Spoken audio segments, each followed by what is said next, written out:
Hello दोस्तों, मैं मनोज कानोत और आप हैं आरबीएससी क्लास 12 बायोलॉजी पे।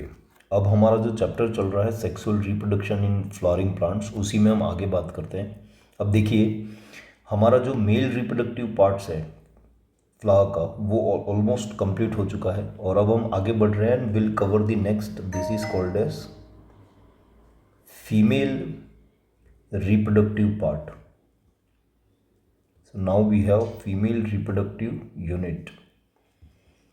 And you all know, as we discussed earlier, जो female reproductive unit, that is we call it pistil, या उसे और किस नाम से जाना जाता है तो gynoecium. So we can call it gynoecium. अब ये है क्या, देखिए इधर, this is the stigma and this long structure is called as style and it goes like this. तो ये वाला जो पार्ट है which is called as stigma, this long part is called as style. ये स्लेंडर फुला हुआ part है जिसे हम ओवरी के नाम से जानते हैं, एंड थैलेमस ये आपका जिस पे ये पूरा स्ट्रक्चर खड़ा हुआ है। ठीक है, तो रिमेंबर, स्टिग्मा स्टाइल ओवरी मिलके क्या कहलाता है, गाइनोशियम या पिस्टिल। ठीक है, तो that is actually representing the female reproductive unit. Clear. अब देखिए होता क्या है, बहुत से फ्लावर्स ऐसे होते हैं जिसमें पिस्टिल जो होता है, ठीक है, सो वहाँ पिस्टिल क्या होगा, सिंगल होगा। अगर पिस्टल सिंगल है तो ऐसे फ्लावर्स को हम कहेंगे मोनोकार्प या मोनोकार्पलरी। तो दिस इज मोनोकार्पलरी। अगर पिस्टिल मोर देन वन है, ठीक है, मोर देन वन, ऐसी कंडीशन में हम उसको कहेंगे multi carpellary. So this is multi carpellary. Clear. तो ये भी हमें ध्यान रखना है। कहना क्या चाह रहा हूँ मैं, अगर ये पिस्टिल फ्लावर में एक ही है तो मोनोकार्प, और अगर ये एक से अधिक है तो इसे क्या कहेंगे, मल्टीकार्प कहेंगे। Is it clear? Okay, next. अगर ये पिस्टिल्स, ठीक है, एक से अधिक है और आपस में क्या है, ये ऑल आर फ्यूज्ड, या तो फ्यूज्ड होंगे या फिर क्या होंगे, दे आर फ्री। दोनों केस समझा देता हूँ। जैसे बहुत सारे पिस्टिल्स हैं इस तरीके से, एंड ये आपस में क्या है, फ्यूज्ड है, तो ये जो कंडीशन बनेगी इसे क्या कहा जाएगा, तो दिस इज एक्चुअली सिनकार्पस। इसे हम क्या कहेंगे, सिनकार्पस, जब वो आपस में फ्यूज्ड हो जाए। जब अगर वो फ्री रहे पिस्टिल तो ये कंडीशन जो है वो क्या कहलाएगी, तो दिस इज एपोकार्पस। ये बात याद रखनी है। यहाँ पे फ्यूज्ड का एग्जाम्पल है जिसमें वो मल्टी कार्पलरी है, मतलब एक से अधिक आपको पिस्टिल देखने को मिल रहे हैं, but they are all fused. तो ये जो कंडीशन है ये आपको देखने को मिलेगी पेपेवर। ठीक है, इट्स अ प्लांट पेपेवर उसमें। और यहाँ पे देखिए मल्टी कार्पलरी है, बट जो अपने all this what we can say pistils, ये फ्यूज़ नहीं है। ठीक है, तो ये जो सिचुएशन है ये आपको दिखेगी माइशेला में, या यू कैन कॉल इट मिशेला। ठीक है, तो ये बात हमें ध्यान रखनी है। बेसिक बात करी अभी हमने, फीमेल रिप्रोडक्टिव यूनिट स्टार्ट करा है। पिस्टिल या गाइनोशियम क्या होता है, पिस्टिल अगर सिंगल है तो क्या कहेंगे, मोर देन वन है तो क्या, अगर वो मोर देन वन है और फ्यूज्ड है तो सिनकार्पस कहे जाएंगे, और फ्रीली अरेंज्ड हैं तो एपोकार्पस कहा जाएगा। अब देखिए हमें पढ़ना है, that is what we call it structure of megasporangium. तो structure of megasporangium, now see, this is also termed as ovule. क्या कहा जाएगा इसे, ओव्यूल भी कहा जाता है। तो स्ट्रक्चर ऑफ मेगास्पोरेंजिया को हम समझने जा रहे हैं। देखिए सबसे पहले here we have this is the stigma वाला पार्ट, हियर स्टाइल एंड यहाँ से बड़ा ले लेते हैं, this become our ovary. Clear? अब देखिए ये थैलेमस वाला पार्ट हो गया। नाउ सी, इसके अंदर ये जो पोर्शन है ओवेरियन कैविटी के अंदर, यहाँ पे you will see this projection. ठीक है, it's a little projection and इसको क्या कहा जाता है, तो this is called as placenta. Sometime it is written as ovarian placenta because it is found inside the ovary and that's why it is called as ovarian placenta. Clear? अब देखिए इस ovarian placenta पे आपको क्या नजर आएगा, तो you will सी, एक minute, you will see this one. इस तरीके से एक लॉन्ग स्टॉक आ रहा है। ये जो लॉन्ग स्टॉक है, this one, this is called as funicle. इसे क्या कहा जाएगा, funicle. Clear? And at this point this is goes like this and ये नीचे चला जाएगा लाइक दी। तो ये पूरा जो स्ट्रक्चर बना है complete, this one is called as ovule. Clear? अब एक एक करके इसकी नेमिंग करनी होगी। तो देखिए सबसे पहले आप ये वाला जो पूरा स्ट्रक्चर है इसको फ्यूनिकल नेम दिया है। ये जो जंक्शन है जहाँ पे funicle and the ovule both are attach, this portion is called as hilum.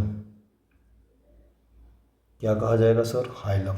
And सी, अगर ये फ्यूनिकल कभी कभी एक्सटेंड करके थोड़ा सा ऊपर की ओर इस तरीके से हो जाए तो this portion is termed as raphe. क्या कहा जाएगा इसे, राफे। सो देखिए एक बार फिर से समझते हैं। ये जो पोर्शन है आपका, जस्ट वेट, ये दिस इज फ्यूनिकल जो कि कनेक्ट कर रहा है प्लेसेंटा को ओव्यूल से। फ्यूनिकल और ओव्यूल के बीच में एक जंक्शन है छोटा सा, that is called as hilum. और अगर ये फ्यूनिकल एक्सटेंड कर जाए इस तरीके से तो इसे क्या कहा जाएगा, राफे कहा जाएगा। क्लियर है ये बात? नेक्स्ट, ये जो ओव्यूल है इस तरीके से अंदर की ओर मुड़ा हुआ पोर्शन रहेगा। हियर भी है अगेन, और ये देखिए आपको दो बार ऐसे मुड़ा हुआ दिख रहा है। तो इसे क्या कहते हैं हम, जो ये अंदर की ओर जा रहा है, this is called as integuments. क्या कहा जाएगा इसे, इंटेगुमेंट्स। कितने हैं, दो। तो हमें ध्यान रखना है एंजियोस्पर्मिक प्लांट्स का जो ओव्यूल होता है वो कैसा होता है, बाइटेगमिक। ये इंटेगुमेंट्स बेसिकली प्रोटेक्टिव कवरिंग होती है ओव्यूल की। क्लियर? तो ये हो गया आपका ओव्यूल। अब देखिए यहाँ पे नेक्स्ट क्या होगा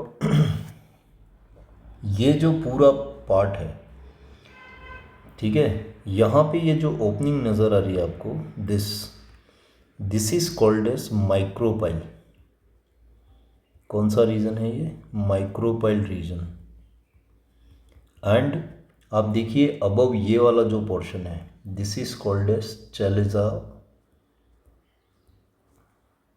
ये हो गया चैलेजा एंड लोअर वाला हो गया माइक्रोपाइल। अब यहाँ पे जो है बहुत सारी ऐसे सेल्स भरी रहती हैं and all are termed as nucellus. तो याद रखिए ये सारी जो सेल्स हैं collectively all these are called as nucellus. इन्हीं में से कोई एक सेल माइक्रोपाइल रीजन के और की कोई एक सेल इसमें से ग्रो करेगी, एनलार्ज हो जाएगी, and that will later on developed into megaspore mother cell, and that megaspore mother cell in turn responsible for the formation of female embryophyte या female gametophyte. Is it clear? तो वो एम्ब्रियोसाइट बनाएगी या वही female gametophyte बनाएगी जिसके साथ pollen grain से आने वाला मेल गैमिट फ्यूज होकर आगे फर्टिलाइजेशन का इवेंट पूरा होगा। तो आई होप यहाँ तक आपको चीज़ें समझ में आई होगी। तो हमें ये ध्यान रखना है, this is what we called as structure of megasporangia या ओव्यूल कहते हैं इसको। ठीक है सर, अब आगे बात करते हैं। अब देखिए हम जो समझने जा रहे हैं that is called as megasporogenesis. So this is megasporogenesis. क्या है सर मेगास्पोरोजेनेसिस? तो simple, megasporogenesis is a process of formation of haploid megaspores. क्या है ये? It's a process of formation of haploid megaspore from the diploid megaspore mother cell is called as megasporogenesis। अब इसमें क्या होगा तो हमें देखिए यहाँ समझेंगे। Just see, this is our stigma, here we have style, and ये हमारा पोर्शन है ओवरी का। क्लियर? This is thalamus. अब देखिए ये जो है ओव्यूल है, और ओव्यूल में ये वाला पोर्शन, एंड यहाँ पे आप देखिए बहुत सारे न्यू सेल्स भरे हुए हैं, और ये जो माइक्रोपाइल रीजन है, and this is chalazal and. तो यहाँ जो ये माइक्रोपाइल रीजन है, इसमें आपको एक सेल एनलार्ज होती हुई दिखेगी, and that we call it MMC, that is megaspore mother cell. तो उसे हम क्या कहेंगे? Megaspore mother cell. यहाँ नेम लिख देता हूँ मैं, this is megaspore mother cell. अच्छा, इसकी खासियत क्या है? तो इट्स अ डिप्लॉइड सेल। कैसी सेल है? डिप्लॉइड। तो ये हमारी बन गई मेगास्पोर मदर सेल। क्लियर? जो कि कहाँ पे बन रही है? माइक्रोपाइल रीजन में। और इसको हम समझ रहे हैं यहाँ आगे क्या क्या होगा। अब देखिए इसमें होगा सबसे पहले रिडक्शनल डिवीजन, और वो होता है मियोसिस। ठीक है? तो मियोसिस कैसा डिवीजन है? It's a reductional division. ठीक है साहब? अब ये जो मियोसिस होगा, तो इसमें सबसे पहले देखना आप क्या होगा, ये जो सेल है ये टेट्राड्स में कन्वर्ट होगी। मतलब सबसे पहले तो देखिए इसमें डिवीजन हुआ, दो न्यूक्लियस बने, और इस तरीके से दो सेल्स बन गई। तो ये कंडीशन जो आती है इसे कहते हैं डायड। कौन सी कंडीशन है? डायड। फर्दर इसमें मियोसिस होगा, एंड अब इसमें टेट्राड्स बन जाएंगे। टेट्राड्स मतलब 1 2 3 एंड 4। देखिए 1 2 3 एंड 4, टोटल 4 सेल्स हैं। तो इसको कहते हैं क्या? नेम याद रखना हमें, this is called as megaspore tetrads. ठीक है? नंबर ऑफ सेल्स कितनी है? 4। अच्छा, ये कौन सा रीजन है याद रखना है, दिस इज चैलेजल एंड, यहाँ पे माइक्रोपाइल है। ये चैलेजल एंड, यहाँ पे माइक्रोपाइल है। This is chalazal end here we have micropyle end. बराबर? अब नेक्स्ट देखिए फर्दर क्या होगा। इसमें से ये जो चैलेजल एंड की 3 जो सेल्स हैं, later on this will degenerate. ये जो ऊपर वाली तीनों सेल्स हैं वो डीजनरेट हो जाएगी। तो डीजनरेट होने के बाद हमारे पास जो बचा, that is only 1 large cells, जो कि माइक्रोपाइल रीजन पे है। और इसी से फिर आपका फीमेल गैमेटोफाइट या एम्ब्रियो सैक डेवलप्ड होगा। एंड दैट प्रोसेस क्या हो रहा है? 4 सेल है, उसमें से एक से ही डेवलप्ड हो रहा है, due to which we can call it that female gametophyte जो है वो कैसी है? मोनोस्पोरिक डेवलपमेंट होता है। कैसा डेवलपमेंट होता है? तो इट्स अ मोनोस्पोरिक डेवलपमेंट। ये बात हमें ध्यान रखनी है। तो यहाँ पे 4 में से एक बचा, ये एक जो है that will lead to form the female gametophyte, और we can call it embryo sac. और उसके चलते इस तरीके के डेवलपमेंट को कहा जाता है मोनोस्पोरिक डेवलपमेंट। अब होगा क्या? आगे की कहानी देखिए। ये जो सिंगल है, ठीक है, फर्दर इसमें आप इसको थोड़ा बड़ा कर लेते हैं, it's like this way. Clear? अब इसमें ये जो न्यूक्लियस नज़र आ रहा है आपको, देखना इसमें सबसे पहले कैरियोकाइनेसिस होगा इस मोनोस्पोरिक डेवलपमेंट में। और यहाँ कितने बन गए? 2 न्यूक्लियस। 2 से कितने हो जाएंगे? फर्दर डिवाइड हो गए 4। ठीक है? 4 से कितने होंगे? तो टोटल 8 हो जाएंगे। This become the 8। क्लियर? अब इसमें से हमें प्लेसमेंट करना है इनको। देखिए आप, ये 3 हैं, जो ये 3 ऊपर की ओर आ जाएंगे।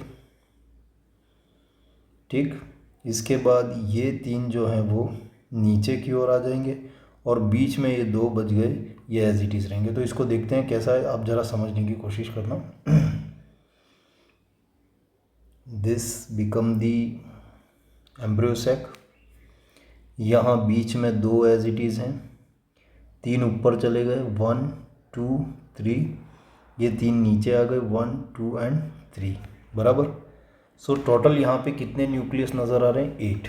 1 था, डिवीजन हुआ karyokinesis, and karyokinesis later on lead to formation of cell wall, तो वो साइटोकाइनेसिस होना स्टार्ट होगा। अब यहाँ पे देखिए, ये दो जो इस एंड पे हैं इनको चैलिजल कहेंगे, इस एंड पे क्या कहेंगे? Micropyle.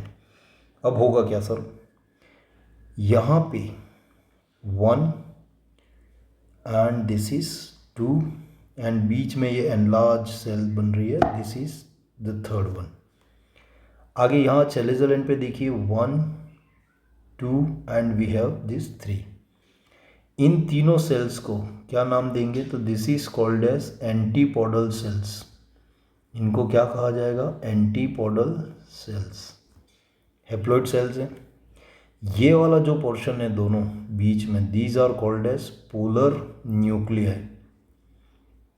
So this is polar nuclei. अब यहाँ देखना ध्यान से, दिस एंड दिस, ये जो लेफ्ट और राइट में जो लोकेटेड है, ठीक है, इनको कहा जाएगा सिनर्जिड्स। सो लेफ्ट और राइट वाले को क्या कहा जाएगा? सिनर्जिड्स। और ये जो बीच में है दिस, इसको कहा जाएगा एग। क्लियर? अब सुनना मेरी बात, एक और इम्पॉर्टेंट बात मैं यहाँ बता देता हूँ। जब हम ये नीचे की बात कर रहे हैं यहाँ पे, तो what we see, 1 2 and 3 nucleus are placed, फिर इन पे cell wall formation, it's like this. ये और ये दोनों क्या कहलाते हैं? सिनर्जिड्स, ठीक है, और ये वाला पोर्शन क्या कहलाता है? एग। अब इन दोनों को मिला दो, एग और सिनर्जिड्स दोनों को, ठीक है, तो इसको कहा जाता है egg apparatus. So this is called as egg apparatus. तो ये बात याद रखनी है कि this is called as egg apparatus. एक मिनट, तो ये इसको क्या कहा जाएगा सर? एग एपरेटस कहा जाएगा। क्लियर ये पॉइंट? एग एपरेटस में एग आ जाएगा और सिनर्जिड्स आ जाएगा। अब जरा एक बार इस पे वापस आना, देखिए यहाँ गौर से, दिस वन। आप देखेंगे कि ये जो सिनर्जिड्स है, इसमें यहाँ पे you will get a finger like projection. Synergids में हमें फिंगर लाइक प्रोजेक्शंस मिलेंगे, ठीक है, और इन्हें क्या कहा जाता है? तो these are called as filiform apparatus. क्या नाम दिया है इसको? Filiform apparatus. Clear? What is the role of this filiform apparatus? तो वो हम जब फर्टिलाइजेशन पढ़ेंगे तो विल सी कि जब पॉलन ट्यूब एंटर्ड होती है तो वो सिनर्जिड से एंटर्ड होगी, और उसको एंट्री करवाने में हेल्प करने वाला जो स्ट्रक्चर होगा वो कौन है? Filiform apparatus, which is a finger like projection. देखिए ज़रा एक बार इधर, ये राइट और ये लेफ्ट हमारे सिनर्जिड्स हैं इसमें, तो यहाँ पे आपको ये फिंगर लाइक प्रोजेक्शंस जो दिखेगा दोनों में, इसी को क्या कहा जाता है? तो this is called as filiform apparatus. Clear? And what is the role of filiform apparatus? याद रखना, ये क्वेश्चन आया हुआ है। They guide the entry of pollen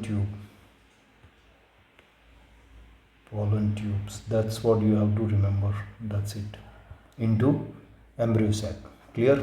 तो ये बात ध्यान रखें, फिलीफॉर्म एपरेटस का रोल क्या है? फिलीफॉर्म एपरेटस क्या है? तो it's a finger like projections, so you can also write it this, finger like projections.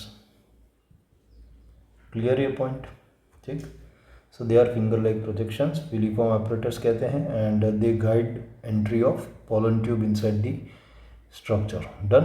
तो ये हमारा बेसिक जो है, this is, you just have to remember, जब भी हम बात करें व्हाट इज मेगा स्पोरोजेनेसिस, तो ये बात आपको याद होनी चाहिए। एक बार इसको देख लेते हैं, दिस इज मेगा स्पोरोजेनेसिस, एक ऐसा प्रोसेस जहाँ पे हैप्लॉइड मेगा स्पोर्स का फॉर्मेशन होता है, ठीक है, कुछ इस तरीके से।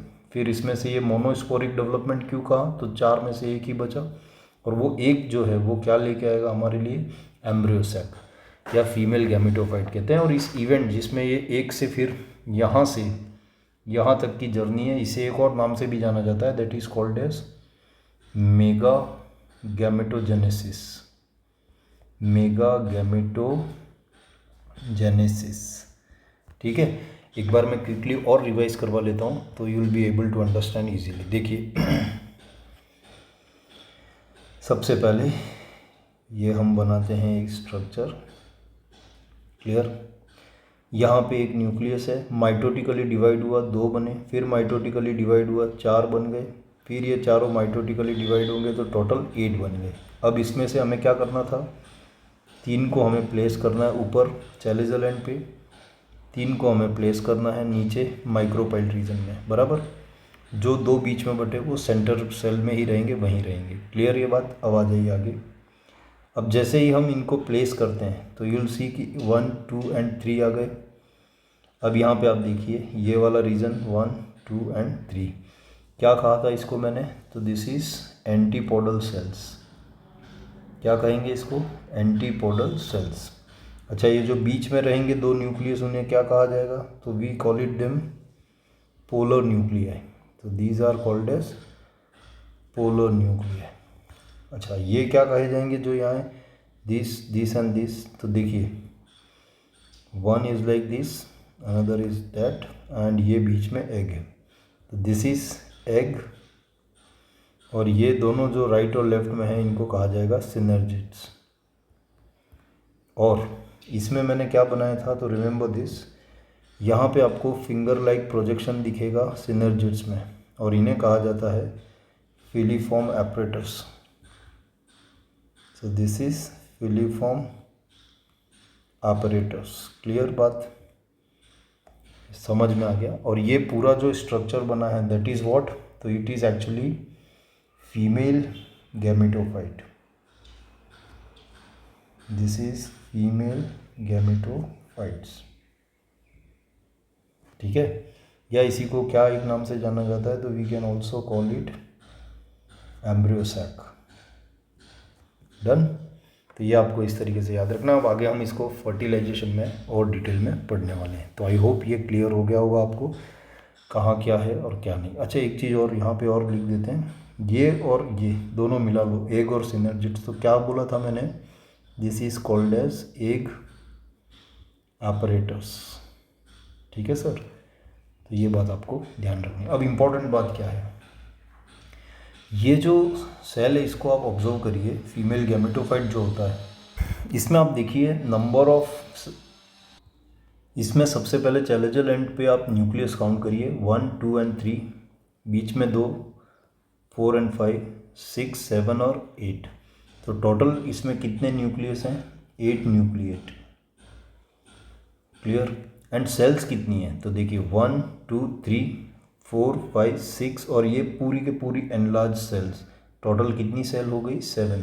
तो 8 न्यूक्लिएट 7 सेल्ड स्टेज कह सकते हैं हम इसको, किसको, फीमेल गैमेटोफाइट या embryo sac of angiospermic plants. बराबर, ये बात आपको यहाँ तक याद रखनी है। शुरू कहाँ से करा था एक बार देख लीजिए, female reproductive unit, pistil gynoecium की बात करी, मोनोकार्पलरी क्या होता है, मल्टीकार्पलरी, देन ये सारी बातें करते हुए हम आगे बढ़े थे, समझते हुए इन सब चीज़ों को। और एक बार आप अच्छे से रिवाइज करके देख लेना, मोनोस्पोरिक डेवलपमेंट के बारे में याद रखना है। एंड देन फिर हम सीधा फीमेल गैमेटोफाइट को समझा, और अब आगे हम समझेंगे पॉलिनेशन, और उसके बाद double fertilization and all this event we will see. तो थैंक यू गाइस, जय हिंद साथियों, ख़त्म करते हैं यहाँ पे, और नेक्स्ट लेसन में फिर आगे की बात करेंगे।